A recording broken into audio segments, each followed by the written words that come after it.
Selamat datang di tugas video kali ini. Perkenalkan, saya Gloria Angelina Liberty, NIM 201041713132. Tugas ini dibuat untuk memenuhi mata kuliah Manajemen Pemasaran dengan judul tugas tentang ekuitas merek atau brand equity. Pertama-tama, apa itu ekuitas merek? Ekuitas merek adalah nilai tambah yang diberikan produk pada layanan.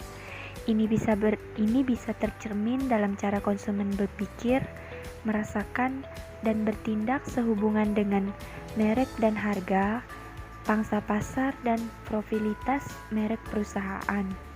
Ekuitas merek merupakan salah satu faktor yang mensugesti pelanggan dalam memilih dan membeli sebuah produk.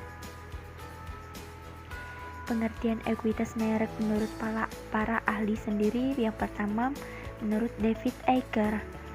Menurut David Icke, ekuitas merek merupakan istilah yang digunakan untuk menggambarkan nilai yang diakui dan dimiliki merek dari gagasan bahwa merek yang kuat dan bereputasi yang lebih sukses.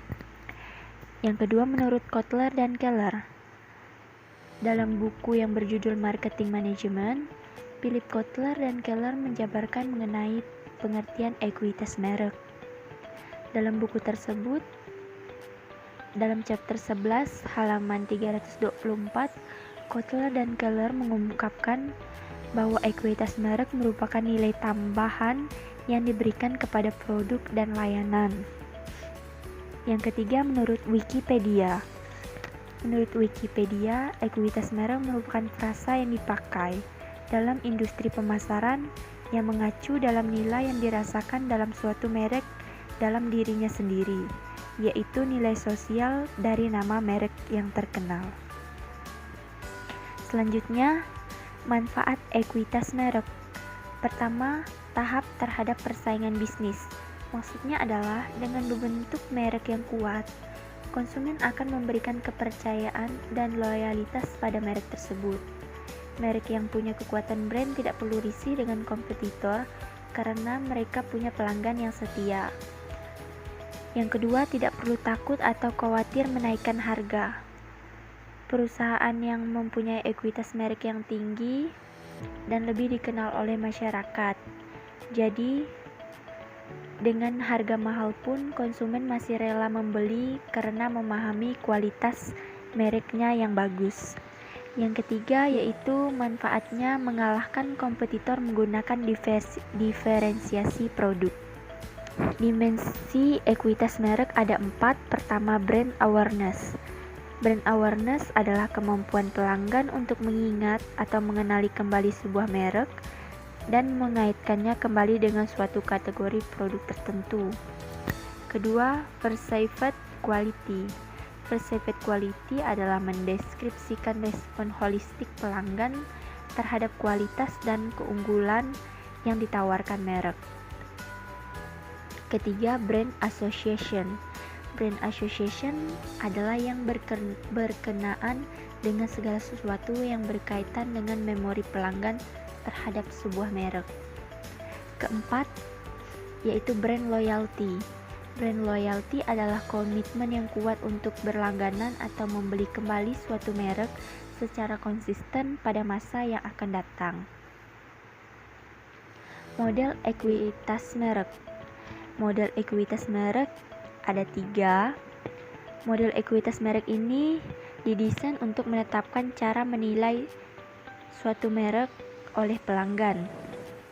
Model ekuitas merek yang pertama yaitu penilaian aset merek atau Brand Asset Valuator atau BAV. BAV adalah metrik yang diterapkan untuk mengukur merek suatu entitas. Pertama kali dikembangkan oleh agensi bernama Young & Robinson. Kedua, model brands.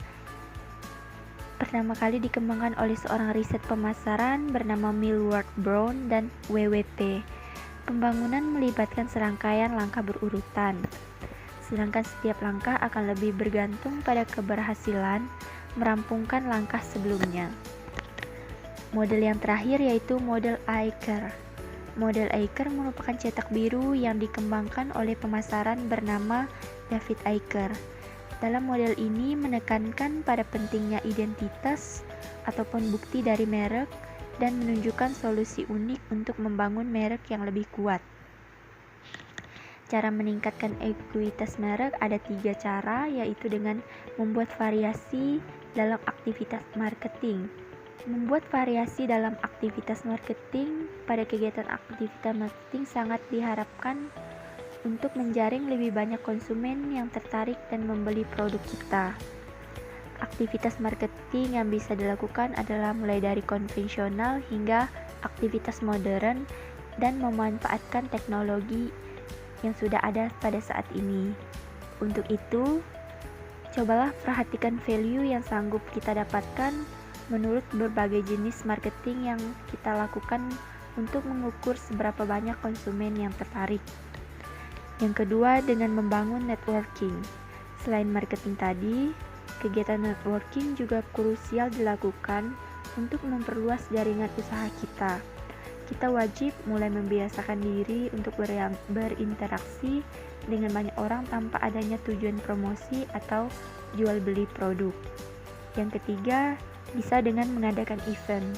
Membuat atau mengadakan event bisa dikatakan menjadi langkah yang bagus untuk membentuk brand equity. Dengan mengadakan event, kita mampu melakukan jual beli, promosi, pengenalan produk, bahkan sebagai sponsorship dan lain sebagainya. Sehingga nantinya akan lebih banyak orang yang melihat dan mengenal brand kita secara luas. Alat yang dapat dimanfaatkan untuk brand equity yang pertama yaitu pengalaman pengguna website. Website yang dibangun untuk sebuah bisnis harus mengedepankan pengalaman pengguna, sehingga orang yang berkunjung dan menggunakan website tersebut dapat merasa nyaman. Yang kedua, SEO dan pemasaran konten. Meski kita memiliki konten yang baik, pengguna akan kesulitan menemukan bisnis kita jika konten yang ada tidak dapat ditemukan melalui mesin pencari. Oleh karena itu, temukan kata kunci yang tepat dan bangun konten yang dapat menempatkan bisnis kita di peringkat atas mesin pencari, sehingga lebih mudah dijangkau atau ditemukan oleh konsumen. Bisa juga dilakukan dengan pemasaran media sosial. Media sosial tentu saja menjadi tempat di mana semua orang berkumpul. Dengan melakukan pemasaran di media sosial, kita dapat langsung terhubung dengan target audiens kita. Melalui media sosial juga, sebuah kampanye pemasaran dapat menjadi sukses. Kita dapat menggunakan media sosial yang sangat populer saat ini seperti Instagram, Facebook, Twitter, dan juga YouTube.